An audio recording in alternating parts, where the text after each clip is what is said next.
Good morning class. Let's try chemistry. आज हमारा next topic है इलेक्ट्रोफिलिक सब्स्टिट्यूशन रिएक्शंस। हम लोगों ने सीख लिया था न्यूक्लियोफिलिक सब्स्टिट्यूशन रिएक्शंस के बारे में। Each and everything we have discussed. Now we are going to learn electrophilic substitution reactions. ठीक है। इलेक्ट्रोफिलिक का मतलब क्या है कि कोई इलेक्ट्रोफाइल है जो सब्स्टिट्यूट करेगा, यानी कि जिसका सब्स्टिट्यूशन होगा। ठीक है, इलेक्ट्रोफिलिक सब्स्टिट्यूशन रिएक्शन है, यानी कि इलेक्ट्रोफाइल का सब्स्टिट्यूट होने वाला है। इलेक्ट्रोफाइल क्या होते हैं? इलेक्ट्रोफाइल होते हैं आपके पॉजिटिवली चार्ज्ड स्पीशीज, यानी कि electron deficient compounds. Electron deficient compounds या फिर इलेक्ट्रॉन डेफिशिएंट एलिमेंट, है ना, जो भी है, वटेवर आपका ग्रुप या कंपाउंड जो भी आ रहा है वो इलेक्ट्रॉन डेफिशिएंट है क्योंकि उस पर पॉजिटिव चार्ज है। ठीक है, तो इस तरह का सब्स्टिट्यूशन आज हम लोग देखने वाले हैं।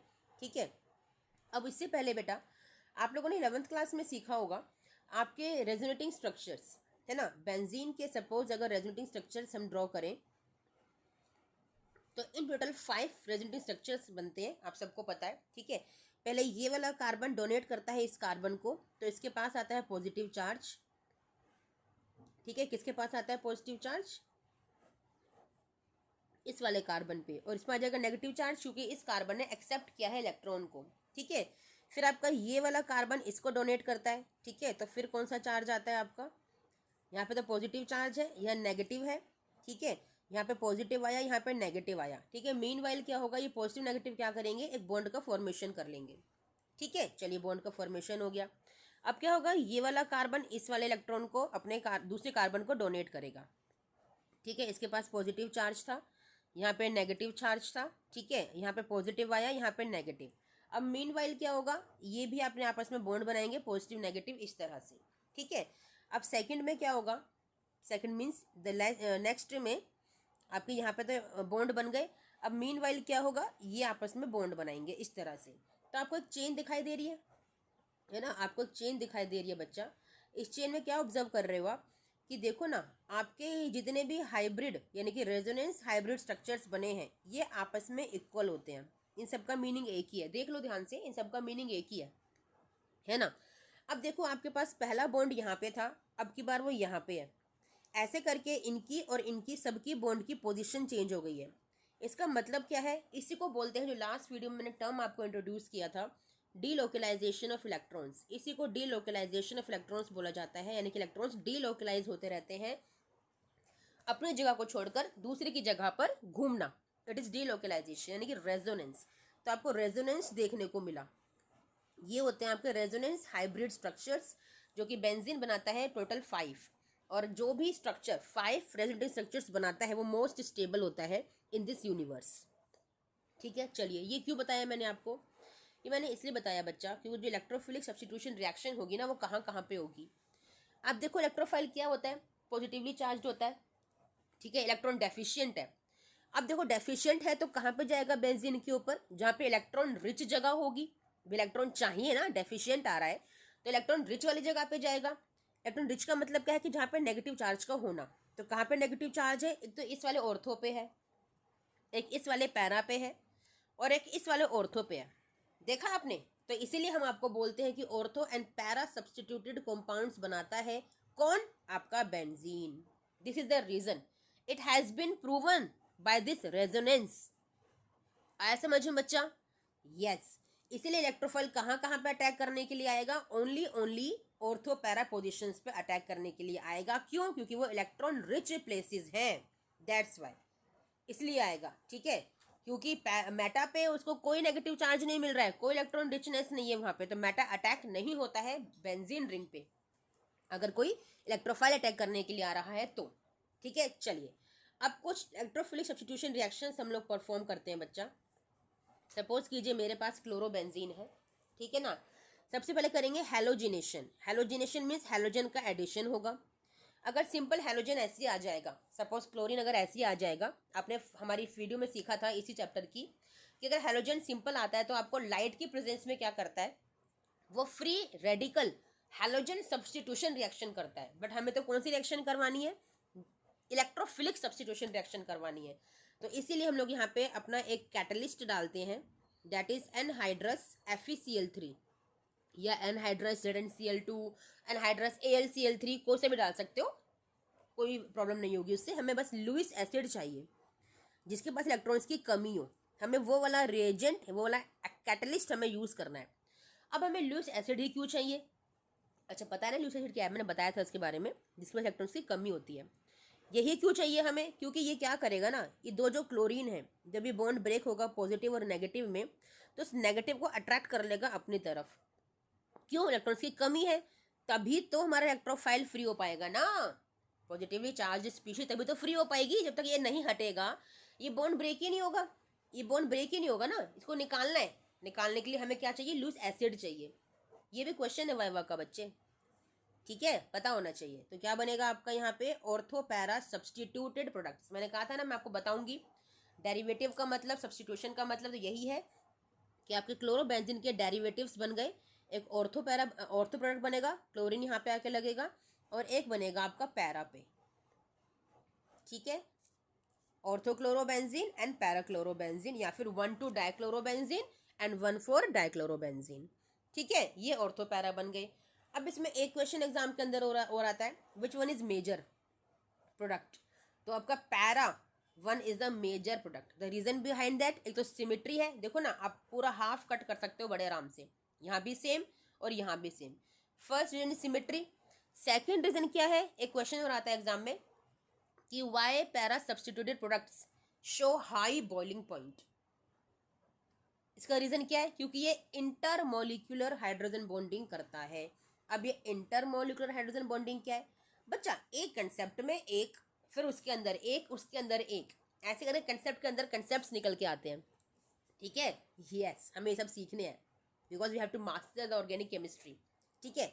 अब देखो, इंटरमोलिकुलर हाइड्रोजन बॉन्डिंग क्या होती है? एक्चुअली में दो तरह की हाइड्रोजन बॉन्डिंग होती है, इंटरमोलिकुलर एंड इंट्रामोलिकुलर। ये जो कंपाउंड आपको दिख रहा है ऑर्थो वाला, ये तो करेगा इंट्रामोलिकुलर, मतलब विद इन द मॉलिक्यूल, अपने ही मॉलिक्यूल के अंदर हाइड्रोजन बॉन्डिंग होती है। एक होता है इंटरमोलिकुलर, मीन्स दूसरे अपने ही जैसे, यानी कि अपने जैसे या फिर इस तरह के कंपाउंड क्या करेंगे? ये हाइड्रोजन बॉन्डिंग करेंगे। मतलब जो बॉन्डिंग दो कंपाउंड के बीच होती है उसे बोलते हैं इंटरमोलिकुलर हाइड्रोजन बॉन्डिंग। क्या बोलते हैं? इंटरमोलिकुलर हाइड्रोजन बॉन्डिंग, ठीक है। एच करेगा यहाँ पे, नॉट ऑक्सीजन, एच करेगा, हाइड्रोजन बॉन्डिंग हो रही है, तो इंटरमोलिकुलर हाइड्रोजन बॉन्डिंग। आया समझ में? चलिए, एक क्वेश्चन एग्जाम के अंदर और आता है यहाँ से कि among ortho and para product which one is the volatile, which one is volatile compound.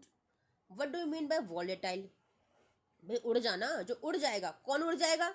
जिसका बॉइलिंग पॉइंट बहुत लेस होगा, यानी कि जिसका लेस स्ट्रॉन्ग बॉन्ड होगा। कौन है भाई यहाँ पे? ऑब्वियसली कौन है? ऑर्थो है। Ortho products are more volatile. क्यों भैया? तो इंटरमोलिकुलर बना रहा है ना, इंटरमोलिकुलर हाइड्रोजन बॉन्डिंग है, हाई बॉइलिंग पॉइंट, दो मोलिकुलर अटैच हो गए भाई, कितना ज़्यादा बॉइलिंग पॉइंट देना पड़ेगा, इसीलिए बहुत हाई टेम्परेचर पे ही जाके मेल्ट होंगे या फिर बॉयल होंगे, है ना, या बॉन्ड ब्रेक होगा। तो ये वॉलेटाइल नहीं है, ये हैं वॉलेटाइल कंपाउंड्स। आया समझ में बच्चा? रीज़न आपको मैंने सारे बता दिए ऐसा क्यों, ठीक है। तो हम लोगों ने सीखा हैलोजिनेशन, और उस हैलोजिनेशन में मैंने आपको बहुत सारे पॉइंट्स क्लियर कर दिए। 3-4 क्वेश्चन जो हमारे एग्जाम में आते हैं और जो वाइवा में पूछे जाते हैं वो भी मैंने आपको शेयर कर दिए, ठीक है। चलिए, नेक्स्ट जो इसके अंदर आता है आफ्टर हेलोजेनेशन, वो आता है नाइट्रेशन। नाइट्रेशन के लिए हमारे पास बड़ा अच्छा रिएजेंट है, कंसनट्रेटेड नाइट्रिक एसिड HNO3, और साथ में आपको चाहिए कंसनट्रेटेड सल्फ्यूरिक एसिड H2SO4। ये एज ए कैटलिस्ट यहाँ पे वर्क करता है। होगा क्या? आपको इलेक्ट्रोफाइल चाहिए। कैसे जनरेट होगा इलेक्ट्रोफाइल? इस HNO3 से। HNO3 ब्रेक होगा आपका OH negative plus NO2 positive, nitronium ion बनेगा। इट इज नाइट्रोनियम आयन, कोई कोई नाइट्रोजोनियम आयन भी बोलता है, डजेंट मैटर। HNO3, ठीक है, हो गया ब्रेक डाउन। इसका तो हमें कोई यूज नहीं है, ये तो न्यूक्लियोफाइल है, हम तो कर रहे हैं इलेक्ट्रोफिलिक सब्स्टिट्यूशन रिएक्शन। तो बस आपका नाइट्रो ग्रुप जाके लग जाएगा ऑर्थो एंड पैरा पे, एक बार लगेगा यहाँ पे, ठीक है, बन गया ऑर्थो, ठीक है, और एक बार कहाँ जाके लगेगा? आपके पैरा पे, ठीक है, पैरा पे यानी कि यहाँ पे, ठीक है। And which one is major? Again your para 1 is the major. ठीक है, सारे रीजंस बता चुकी हूँ, बार बार डिस्कस नहीं करने, रिविजन कर लीजिएगा। ठीक है, para chloro compound, para nitro chloro compound या para nitro chlorobenzene is the major one. ठीक है, चलिए समझ में आ गया। ये था आपका नाइट्रेशन। अब है आपका सल्फोनेशन। ठीक है, सल्फोनेशन में क्या होगा, आपका कंसंट्रेटेड सल्फ्यूरिक एसिड ऐड होगा ओनली एंड ओनली। ठीक है, बस थोड़ा सा हीट और करना पड़ेगा हमें। We have chlorobenzene plus concentrated sulphuric acid. ठीक है, थोड़ा सा हीट कर लीजिए, क्या बनेगा, अगेन ऑर्थो पैरा प्रोडक्ट बनेंगे, लेकिन इलेक्ट्रोफाइल जनरेट कैसे होगा, H2SO4 का ब्रेकडाउन होगा OH नेगेटिव। सबसे इजी है OH को निकाल देना पहले, फिर जो बचेगा वो आपका इलेक्ट्रोफाइल है। क्या बचेगा आपके पास, HSO3, सल्फर पे आएगा पॉजिटिव चार्ज क्योंकि इसने इलेक्ट्रॉन को डोनेट किया है। ठीक है, तो ये है आपका इलेक्ट्रोफाइल जो हमें चाहिए। तो कैसे अटैच होगा, ये इस तरह से अटैच होगा, आपके ऑर्थो पे जाके लग जाएगा यहाँ पे SO3H, इसको बोलते हैं सल्फोनिक एसिड। ये जो नाम है ना सल्फोनिक एसिड है, तो it is benzene sulphonic acid. अगर इस क्लोरीन को हटा दो तो ये बेंजीन सल्फोनिक एसिड कहलाता है। ठीक है, और एक बार बन जाएगा आपका पैरा पे, यहाँ पे लगेगा SO3H। आया समझ में बच्चा, para chloro benzene sulphonic acid बोल सकते हो या 4 क्लोरो बोल सकते हो, और इसको क्या बोल सकते हो, 2 क्लोरो बेंजीन सल्फोनिक एसिड या फिर ortho chloro benzene sulphonic acid. ठीक है, ये 3 रिएक्शन थी इंपॉर्टेंट जो शो करती है फ्री रेडिकल हेलोजिनेशन। अब एक इंपॉर्टेंट नेमिंग रिएक्शन है बेटा यहाँ पे, Friedel craft reaction. Friedel craft reaction important है, साइंटिस्ट थे आपके फ्रीडल क्राफ्ट, उन्होंने रिएक्शन दी थी आपको। ठीक है, ये 2 तरह से परफॉर्म की जाती है, एक होती है एल्काइलेशन और एक होती है आपकी असाइलेशन। दोनों में डिफरेंस खाली रिएजेंट का है। एल्काइलेशन में हम रिएजेंट यूज़ करते हैं CH3Cl, जिसके अंदर आपका CH3 पॉजिटिव आपका इलेक्ट्रोफाइल होता है।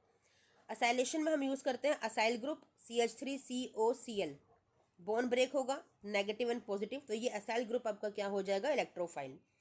ये निकलने के लिए कौन मजबूर करेगा, आपका एनहाइड्रस एल्यूमिनियम ट्राइक्लोराइड AlCl3, जो कि फ्रीडल क्राफ्ट का फेवरेट रिएजेंट था। ये फ्रीडल क्राफ्ट रिएक्शन आपकी सिर्फ और सिर्फ एनहाइड्रस AlCl3 से परफॉर्म होती है बेटा, आप और कोई रिएजेंट ऐड नहीं कर सकते। ठीक है, क्या होता है, क्लोरोबेंजीन प्लस, पहले अल्काइलेशन कर लेते हैं, CH3Cl, कैटलिस्ट है आपका एनहाइड्रस AlCl3। ठीक है, क्या करेगा, लुइस एसिड है AlCl3, आपके इस क्लोराइड को जो बॉन्ड ब्रेक हुआ है नेगेटिव पॉजिटिव, इसे अट्रैक्ट करेगा अपनी तरफ। ठीक है, क्या बना के देगा आपको, बना के देगा AlCl4 नेगेटिव, और CH3 फ्री हो गया कहाँ पे, ऑर्थो और पैरा पे लगने के लिए। तो ortho substituted and para substituted आपको क्या मिल जाएंगे, आपके प्रोडक्ट्स मिल जाएंगे। आया समझ में, एक बनेगा आपका ऑर्थो क्लोरो, सॉरी बच्चा, मिथाइल है आपका, ऑर्थो पे मिथाइल लगेगा, और एक बार बनेगा आपका पैरा पे मिथाइल। ठीक है, this one is a major. ठीक है, चलिए समझ में आ गया। अब नेक्स्ट आपका असाइलेशन है। असाइलेशन में भी सिंपल सेम है आपका, यहाँ पे आपका असाइल ग्रुप आ जाएगा खाली CH3CO। ठीक है, यहाँ पे आपका आ जाएगा OCH3 और यहाँ पे आ जाएगा आपका OCH3। ठीक है, अरे वेट वेट वेट, COCH3 है बच्चा, COCH3 आ जाएगा। ठीक है, COCH3 एंड COCH3, क्योंकि बॉन्ड यहाँ से ब्रेक हुआ ना, और ये AlCl3 ले गया आपके क्लोराइड को, आपको मिल गया कार्बोकटायन आपका जो आपको इलेक्ट्रोफाइल चाहिए। ठीक है, कार्बन पॉजिटिव चार्ज आ जाएगा ना, तो इट इज इलेक्ट्रोफाइल। ठीक है, चलिए done. Now we have completed our chapter halo alkane and halo arene. अब हम नेक्स्ट चैप्टर की सीरीज को स्टार्ट करेंगे बेटा। ठीक है, रिवीजन करते रहिए, शॉर्ट नोट्स मैंने शेयर कर दिए हैं डिस्क्रिप्शन में, वहाँ से आप देख सकते हैं। मेरी बुक की सीरीज़ भी आप देख सकते हैं, मैंने बुक्स भी बनाई है, मतलब मैं बुक लिखती हूँ, I am an author also, तो मैं बुक्स भी लिखती हूँ, तो उसकी सीरीज़ भी मैंने मेरी स्टार्ट हो चुकी है, वो भी आप देख सकते हो। आपकी अवेलेबल है, आपकी फ्रीली अवेलेबल है आपके लिए यूट्यूब पे। और मेरी बुक्स को आप परचेज भी कर सकते हो, उनका परचेजिंग लिंक भी मैं शेयर करती हूँ इस डिस्क्रिप्शन में, एज यू वांट। ठीक है, चलिए बच्चा, okay, till then thank you, bye.